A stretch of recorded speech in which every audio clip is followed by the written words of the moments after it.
See, this Bible verse, this passage of scripture is pretty much just talking about, you know, like this battle that we don't see, right? The spiritual battle, these evil forces that are against us, right? Ephesians 6:12, for we are not fighting against flesh and blood enemies, but against evil rulers and authorities of the unseen world, against mighty powers in this dark world, and against evil spirits in the heavenly places. These demonic presences, these Satan, right? Demons, right? These spiritual battles that we don't know that's taking place around us, right? See, that's the true battle.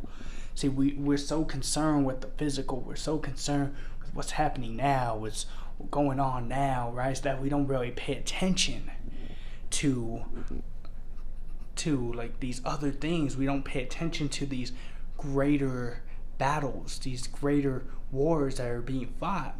We don't pay attention to it because we can't see it. We don't really feel it. We're just kind of, it's just kind of there, but does it really affect me, right? See, that's our mindset going in, and just like our mindset around, spiritual battles. See, there's some people that are so strong in their faith that they know that these battles are going on. They're able to capitalize. They're able to fight. They're able to prepare themselves. You know what? Kudos to them.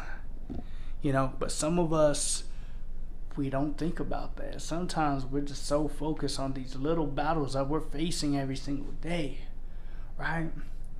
But see, this is a chance. This is an opportunity for us to grow. It's an opportunity for us to dig into scripture, dig into the word, dig into prayer, meditation, right? Prepare ourselves for those spiritual battles. Prepare ourselves for those battles that are unseen, that are in the unseen world. Think about it. Think about how powerful that is and what you could do, especially if you were prepared for it. Come on now. Let's go.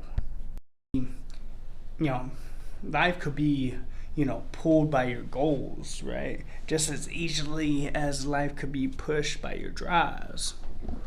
See, what is that really talking about? See, that's the Viktor E. Frankl.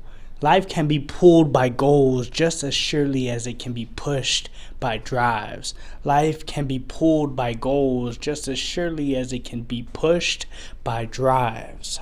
Crazy part.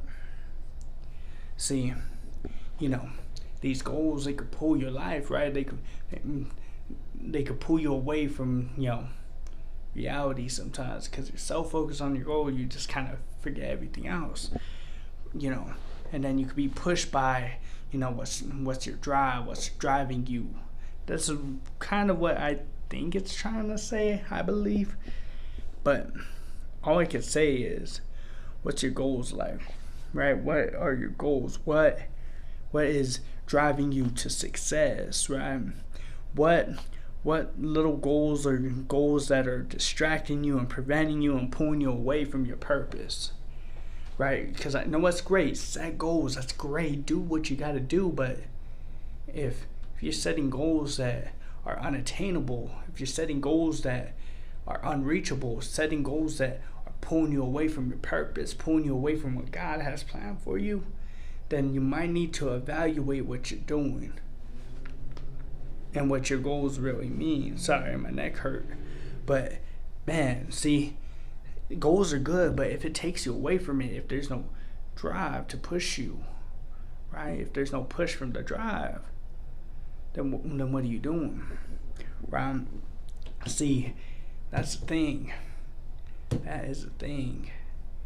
Are your goals pulling you away from your purpose? And are you allowing your drive, God, to push you in the direction to your purpose?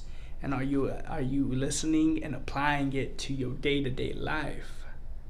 If you find yourself on the side of the majority, it is time to reform. What does that mean? It's pretty much saying, like, once you find yourself like on the, like, with every other person, if you Mark Twain, whenever you find yourself on the side of the majority, it is time to reform. Whenever you find yourself on the side of the majority, it is time to reform.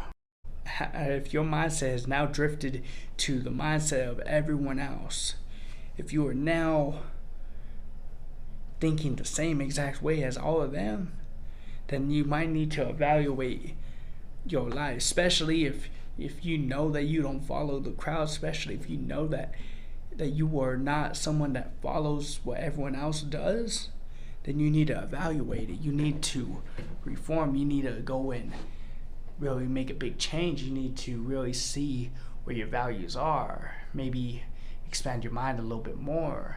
Because maybe you become complacent. Maybe you just got comfortable. Maybe it's whatever. Maybe you just are like, you know what? It's time to just join them, right? Can't beat them, just join them.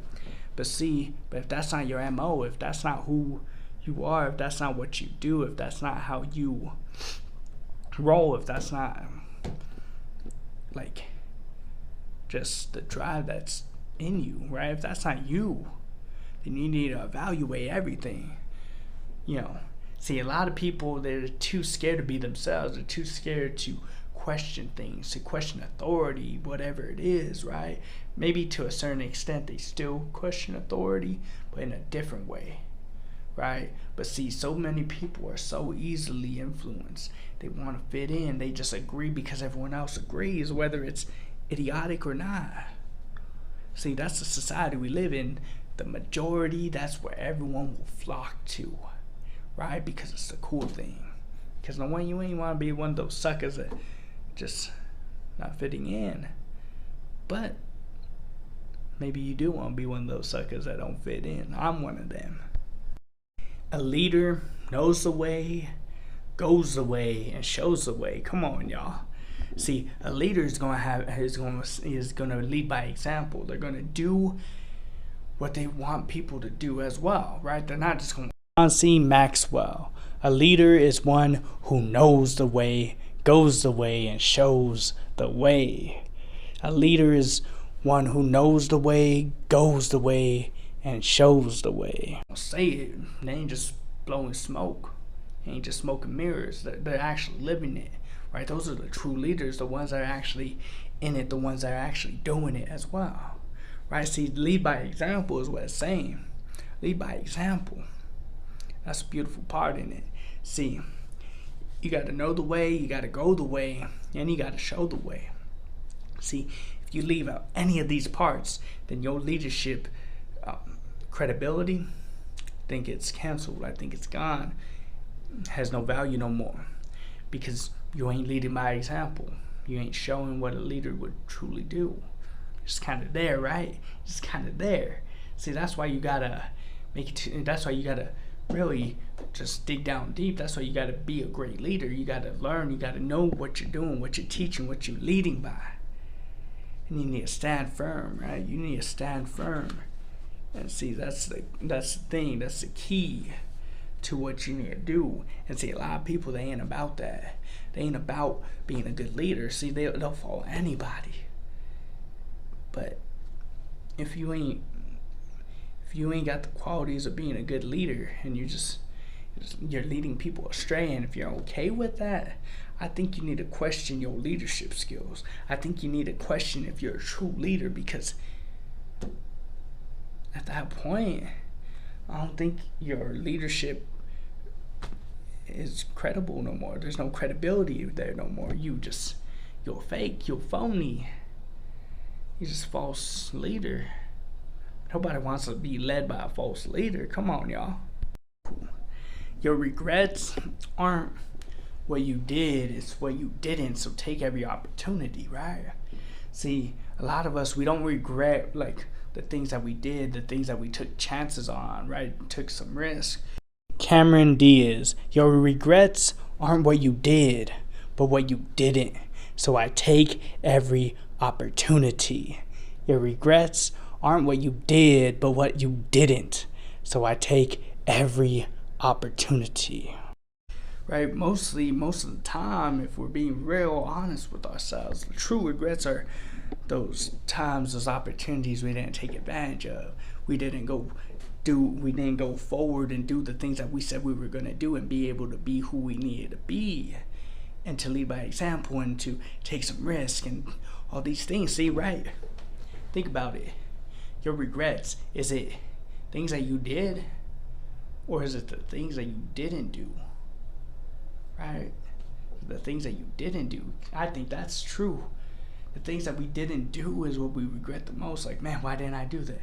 Why didn't I be a little bit better at this? Why didn't I just do what I needed to do and have my best foot forward and be able to accomplish the goals that I need to accomplish, and to be able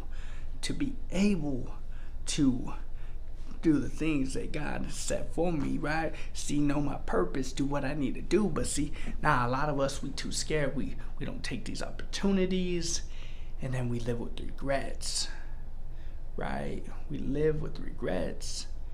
And a life of regret is not a good life, because it's going to eat you within. It's going to eat you alive, because there's some opportunities that are once in a lifetime, and if you don't take them at the moment, you will probably, and you may never get the opportunity again. See, that's the crazy part. And a lot of us, we ain't thinking about that. We ain't thinking that far ahead to know the difference, to really care in the moment. So we pass it by, and then we live with the regrets. There is no elevator to success. You have to take the stairs. See, this is a very powerful one. One that I think a lot of us really need to hear is this, really, to be honest. Think about it. Like, a lot of us...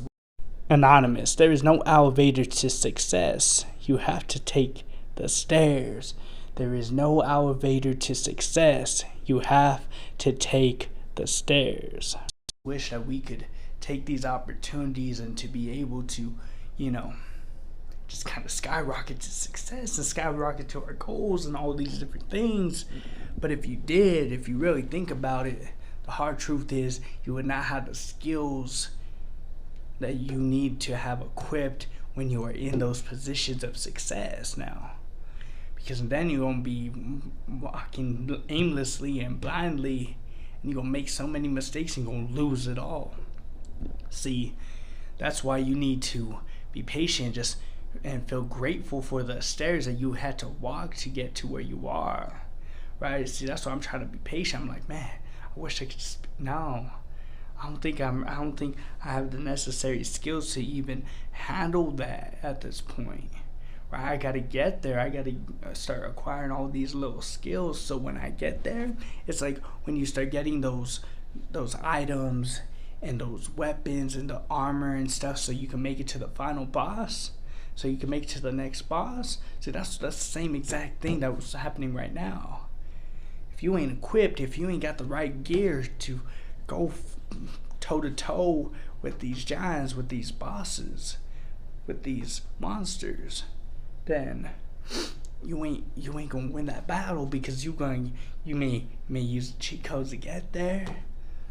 Maybe you found a secret passage and you got there, but you ain't got the skills that are equipped to be able to defeat them. See, that's the thing, that a lot of us, we just ain't ready. And y'all gotta understand the process to get there is crucial.